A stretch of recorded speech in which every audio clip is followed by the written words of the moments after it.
कि आज जो समय चल रहा है कलयुग का तो यह कलयुग का समापन हो चुका है। और जिस समय हम और आप सभी यहाँ पर है यह संधि काल है और कुछ ही वर्षों में आदि सतयुग का प्रारंभ होने जा रहा है। आदि सतयुग जैसे कि सतयुग होता है महाराज जी, सतयुग तो सतयुग से पहले आदि सतयुग का आगमन होता है। इसलिए अभी ये ना कहा जाए कि ये कलयुग का शास्त्र कहते हैं, अभी ये कलयुग की शुरुआत है ना। अब उन विद्वान ने किस आधार पर कहा वो देखना पड़ेगा। शास्त्र जो वेद पुराण हैं अपने, वो अभी ऐसा कहते हैं कि ये कलयुग की शुरुआत है। पर सुनने में आया कि आदमी आदमी को खाता है, कई जगह खाते भी हैं। और जो देखो जो आदमी मांस खा रहा है वो फिर मांस तो खा ही रहा है, चाहे आदमी का हो या सुअर का हो। जाता है कि कौन सा कलयुग चल रहा है, कौन सा मनवंतर है जी, कौन सा युग का कौन सा, ये सब बोला जाता है। बिल्कुल जो शास्त्र कह रहे हैं बेटा वो महापुरुष हैं, अपने हिसाब से उन्होंने जो कहा होगा जी वो ठीक कहा होगा। अब जो है हजारों वर्षों तक ये चलेगा, लगभग 4-5 हजार वर्ष तक ये भक्ति मार्ग चलेगा। पूरे विश्व में शांति होगी, पूरा विश्व में सतयुग जैसा माहौल होगा। और जब सतयुग जैसे विचार होंगे, हम एक दूसरे से प्यार से रहेंगे, माया की हवस समाप्त होगी, परमात्मा की महिमा का हमें ज्ञान होगा, विधान की जानकारी होगी, तब ही हम भक्ति कर सकेंगे। नमस्कार, आध्यात्मिक डिबेट चैनल में आप सभी का स्वागत है। कलयुग में सतयुग का आगमन हो चुका है। बहुत सारे भविष्य वक्ताओं ने अपनी अपनी भविष्यवाणियों में यह जिक्र किया है। कलयुग में सतयुग आएगा। देश के भविष्य वक्ताओं के साथ साथ विदेश के भी उन महान भविष्य वक्ताओं ने भी कहा है कलयुग में सतयुग आएगा। आज अनिरुद्ध आचार्य जी महाराज जी की प्रश्नोत्तरी में एक व्यक्ति ने एक पुस्तक का विवरण देते हुए कहा कि कलयुग में सतयुग का प्रारंभ हो चुका है। शुरुआत में ऐसे ही घटनाएं होती हैं। उस पुस्तक का नाम है भविष्य मालिका। आज से 600 वर्ष पूर्व उड़िया भाषा में उड़ीसा के महान संत अचुरन दास के द्वारा लिखी गई, उसका अनुवाद पंडित काशीनाथ मिश्रा द्वारा हिंदी व अंग्रेजी में किया गया है, ऐसा बताया है उस व्यक्ति ने, जो कि कलयुग में सतयुग का आना बहुत ही बड़ी बात है।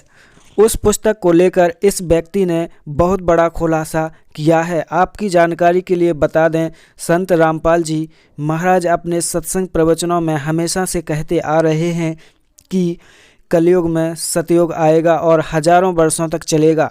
धरती से सभी बुराई हमेशा के लिए ख़त्म होगी। कबीर सागर में भी प्रमाण है, तो वीडियो को लास्ट तक जरूर देखना। कौन है वह महापुरुष, कौन है वह महान संत जिसके द्वारा इस युग परिवर्तन होगा। आइए जानते हैं उस महान व्यक्ति के विचार। हमारा एक प्रश्न है कि महाराज जी, क्या भविष्य मालिका नामक एक ग्रंथ है, तो क्या आपको उसके बारे में कोई जानकारी है? भविष्य पुराण, भविष्य मालिका नहीं, भविष्य पुराण तो है अपने यहाँ जी। हाँ, ये भविष्य मालिका जो ग्रंथ है महाराज जी, यह उड़िया भाषा में है। और उसको आज से 600 वर्ष पूर्व उड़ीसा के महान संत श्री अच्युतन दास जी ने के द्वारा लिखित है। और हिंदी में प्राप्त हो तो उसे पढ़ा जाए जी। तो हमारे पास हिंदी में भी उसका प्रति है। अच्छा। पंडित काशीनाथ मिश्रा जी के द्वारा लिखा गया है।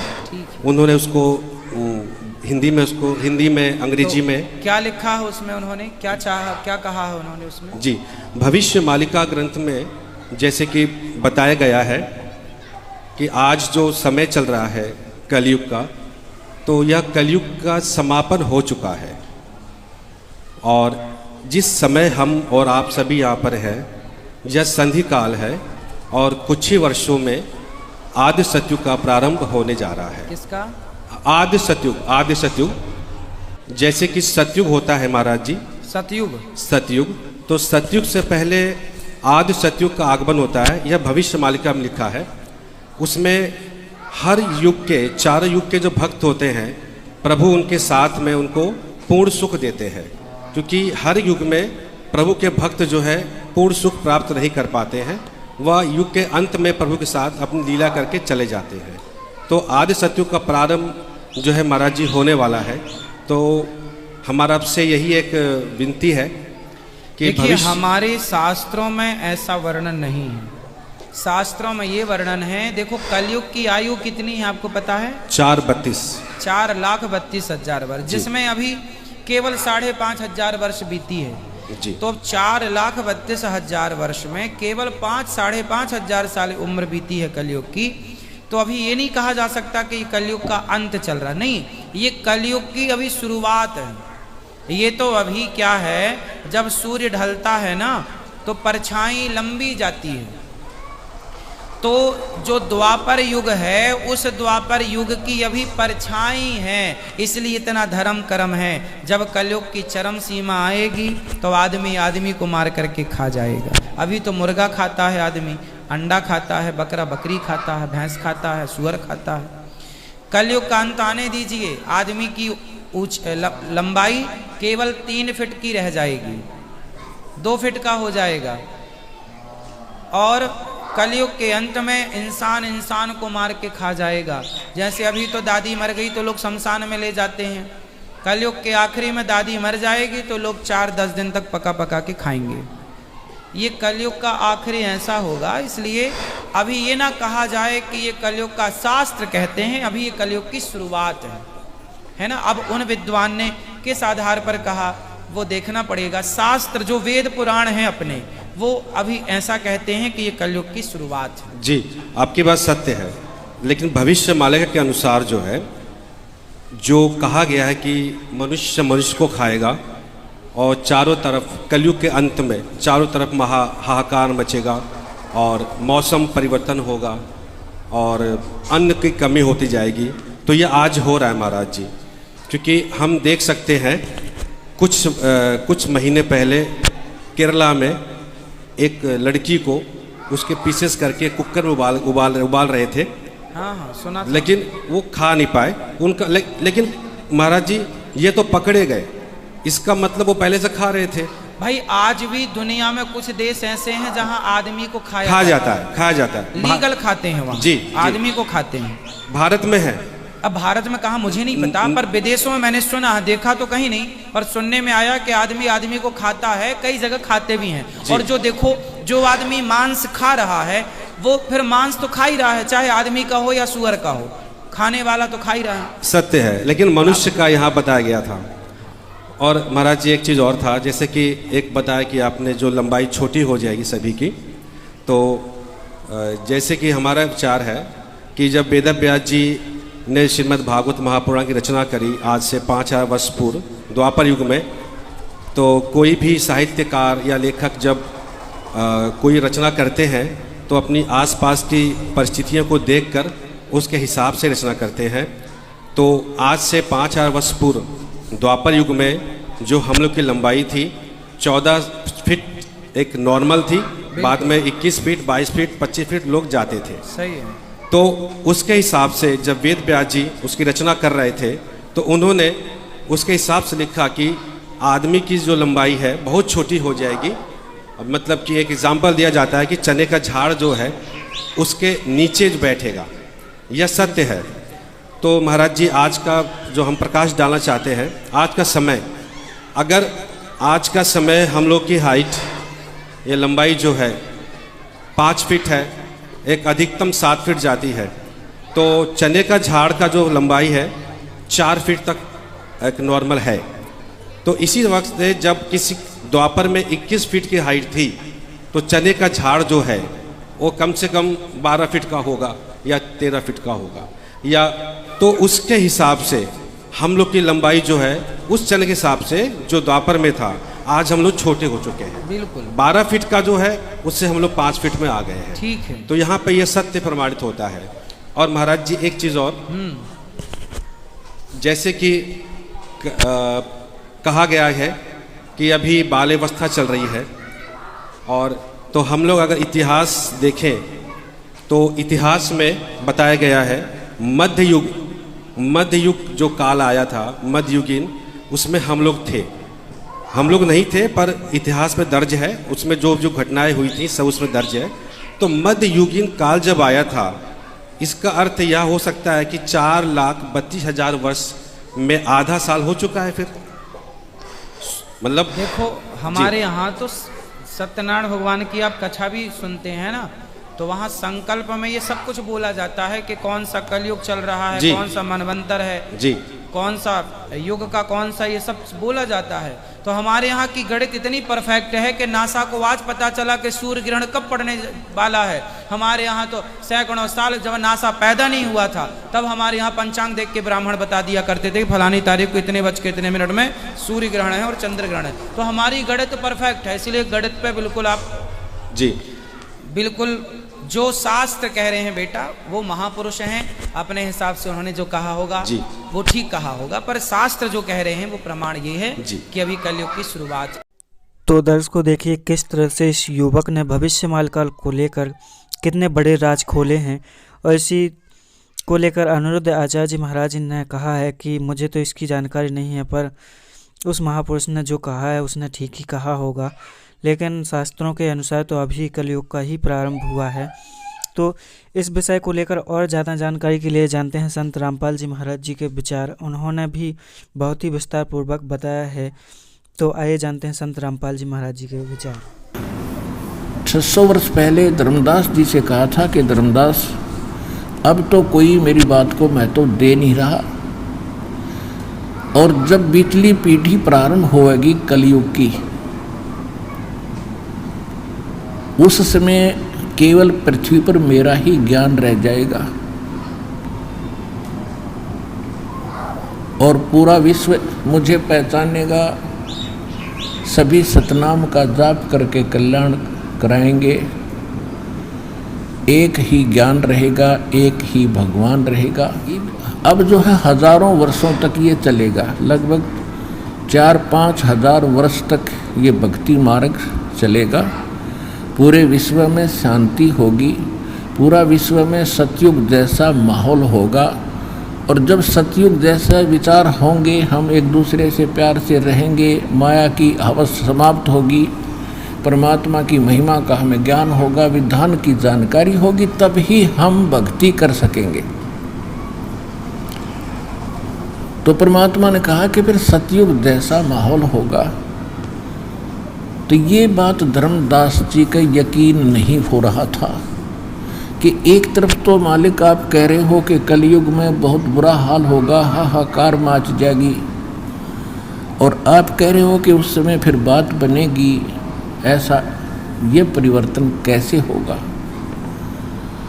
उसके विषय में पहले भी आपको बहुत बार बताया है। एक कबीर पंथी भक्त ने आके बताया, जी कबीर पंथी शब्दावली के अंदर आपके विषय में पूरा का पूरा लिखा है, और फिर जो 13वां मेरा अंश होगा उससे सब समस्या हल होगी और पूरा विश्व नाम लेगा, पूरे विश्व में सतयुग जैसा माहौल होगा। वो 5505 कलयुग जब बीत जाएगा वो समय उस समय आएगा। आपको थोड़ा सा ये दिखाते हैं कबीर पंथी शब्दावली, देखिएगा, ये देखिएगा कबीर पंथी शब्दावली।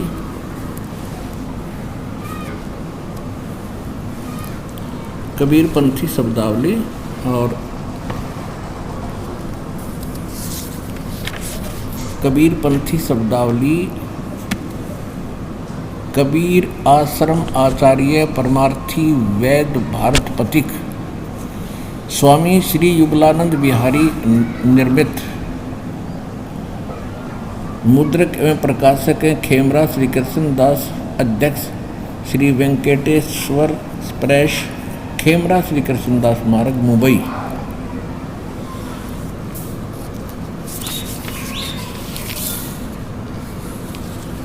इसके आपको 698 और 99 पृष्ठ पे एक ही शब्द पढ़ाएंगे। ये है 698 698 698 कबीर पंथी शब्दावली। अब यहाँ आते 44 नंबर शब्द है इसका, 44 नंबर शब्द। ये होरी अंग है। गरीबदास जी को परमात्मा ने अपना ज्ञान दिया था, उन्होंने भी एक होरी शब्द अंग लिखा है। ये होरी का अंग है इसमें, ये है होरी का अंग है इसमें। 44 नंबर ये शब्द है। गुरु लाए मुक्ति को के पान प्रीतम आए हो। गुरु लाए मुक्ति के पान और प्रीतम आए हो। पान परवाना देत जीवन को वह पावें सुखधाम और 14 लोक पर ज्योति निरंजन और 3 देव परमान। कहते तीर्थ व्रत और 4 वेद में इनमें जगत भुलान और 7 सुरत के ऊपर कहिए सोई पुरुष पुराण। पुराण माने आदि पुरुष, आदि पुरुष पूर्ण परमात्मा। सही छाप गुरु हंसो, सही छाप गुरु वहाँ से लायो। सही छाप, छाप माने वास्तविक मंत्र।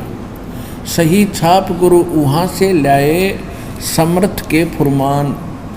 उस समर्थ का जो आदेश है वो ऊपर से लेकर आए हैं। सतयुग में सत्सुकृत कहिए और त्रेता मुनिंद्र नाम, द्वापर में करुणा निधि स्वामी और कलयुग कबीर निधान। काल को जीव कहीं नहीं माने और कोट सुने जो ज्ञान। जैसे लाख अग्नि में पिंगले और विचुरत होत काठ समान। अब क्या बता रहे हैं परमात्मा के जो काल प्रेरित प्राणी हैं इस ज्ञान को नहीं स्वीकार करेंगे, और यदि सत्संग में आ भी जाते हैं तो एक बार तो ऐसे लगते हैं बड़े भक्त बन गए, और बाहर जाते ही फिर वैसे ही हो जाते हैं। जैसे उदाहरण दिया है कि लाख को अग्नि के आसपास रख दे तो पिघल जाती है अग्नि लगाते ही, और थोड़ा सा दूर होते ही बहुत करड़ी हो जाती है।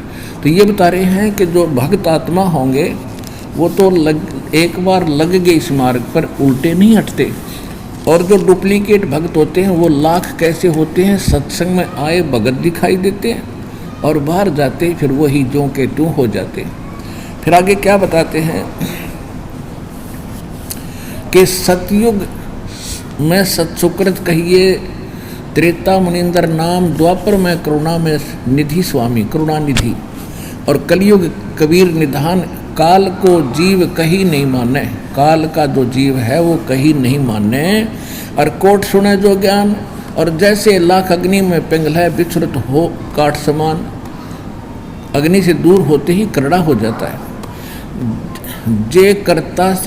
जिस कर्ता से सब जग उपजो और भूलो ठोर ठिकान। जुगन जुगन के बिछुड़े हंसा फिर भेंटे पुरुष पुराण। क्या बता रहे हैं परमात्मा कि युगों युगों से आप परमात्मा से दूर हो चुके हो, कि आप परमात्मा से युगों युगों से दूर हो चुके, बिछड़े हुए हो, और फिर कलयुग जो 5505 बीत जाएगा उस समय आपको फिर से उसी परमात्मा से मिलाने के लिए सतगुरु आएंगे।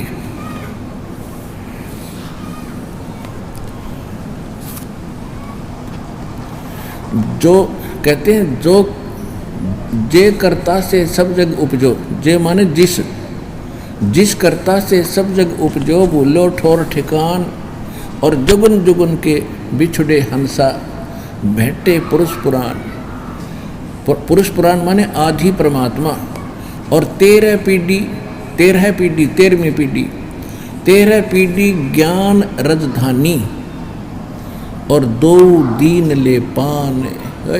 कहते 13वां जो वंश मेरी पीढ़ी होगी, 13वीं वंश होगा, वो ज्ञान की राजधानी यानी यथार्थ ज्ञान वही प्रदान करेगा। और उस समय दोनों हिंदू और धर्म दोनों दीन उससे परवाना लेंगे, नाम लेंगे, और राजा रंग सकल फिर आवे, राजा भी और गरीब भी सारे आवेंगे इस यथार्थता को समझकर, और छोड़ें कुल अभिमान, और 5500 बीते तब चल है पंथ निशान।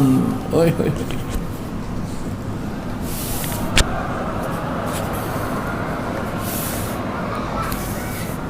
कहते हैं जब 5505 कलयुग बीतते, जब 13वां वंश मेरा आवेगा, 13वीं पीढ़ी, 12 पंथ तो काल भ्रमित करेगा 12 को, तो होंगे वो कबीर परमेश्वर के ही बच्चे। प्रधान जहाँ से होता है, भाग्य फिर आगे चल के नकली हो जाते हैं। तो ऐसे वो 12 पंथ काल के फेंट में चढ़ गए। और 13वीं पीढ़ी जो मेरी आवेगी वो ज्ञान की राजधानी होगी, यानी सर्वश्रेष्ठ ज्ञान होगा। और 5505 जब कलयुग बीत जाएगा, जब चलेगा, तब चल है पंथ निशान, मेरा वास्तविक यथार्थ मेरा पंथ 5505 कलयुग बीतने के बाद स्टार्ट होगा। 5500 बीते चल है पंथ निशान, और घर घर सत शब्द जो फैले, ओए होए, घर घर सत शब्द सतनाम, घर घर सत शब्द जो फैले, सतयुग बरते आन। सतयुग जैसा व्यवहार हो जाएगा, सतयुग बरते आन। और साहेब कबीर आए निज घर सो, और फगुआ दीनो नाम, निर्गुण भक्ति रूप कल युग में, और वेद मर्म नहीं जान। स्पष्ट कर दिया है, देखिएगा कि घर घर सब सत शब्द जो फैले, सतयुग बरते आन। और कौन होगा जो 13वां पंथ चलाएगा? साहेब कबीर आए निज घर से, फगुआ दीनो नाम, ऐसा नाम दे दिया जिससे बसंत जैसा सुख होगा।